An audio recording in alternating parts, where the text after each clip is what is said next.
Excellencies, distinguished delegates, ladies and gentlemen, it is a great pleasure to join you virtually in today's dialogue on scaling landscape restoration through carbon, finance and partnerships. Allow me to begin by acknowledging the leadership of the government of Indonesia in advancing nature-based solutions and high-integrity climate action. In particular, I want to express my sincere appreciation to Ibu Nani Hendearti, Deputy for the Coordinating Ministry for Food Affairs, for her leadership and convening this event and all of us today. It is indeed timely we speak about restoration here at the COP30, because restoring landscapes today, in many ways, is it restoring our shared future. Indonesia stands at the forefront of this effort. On the Follow Net Sink 2030 target, the government aims to restore more than 10 million hectares of degraded forest peatlands, one of the most ambitious restoration agendas in the world. This is backed by strong policies.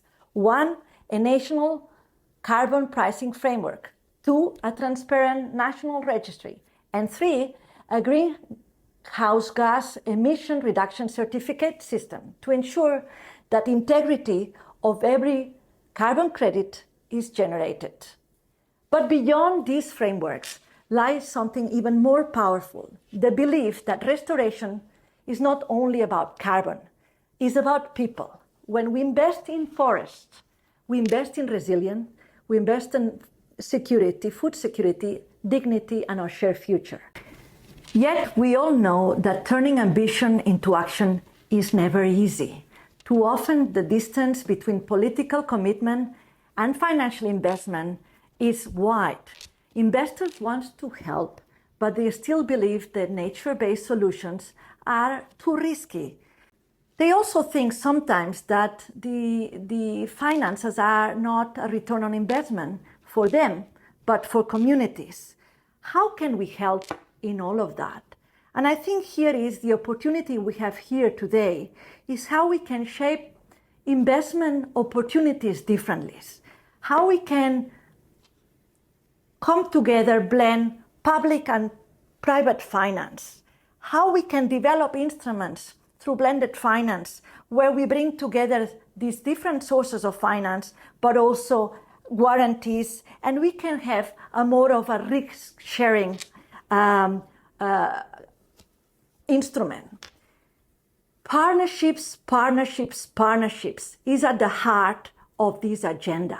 It's not about the public needs to resolve everything. It's not about the private needs to come up with the solutions. It's actually the partnerships develop and the blended finance instruments between the public and the private, that they are the ones that are going to provide the solutions needed through technologies, through investments, but also to have this patient capital that nature, you cannot speed nature.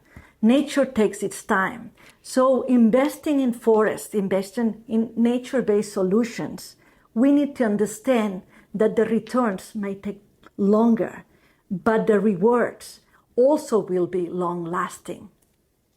Moving forward, in line with the spirit of UNDP's high-integrity carbon markets initiatives, we are committed to supporting partnerships that blend finance and equity, ensuring that every dollar invested in climate action is also invested in people.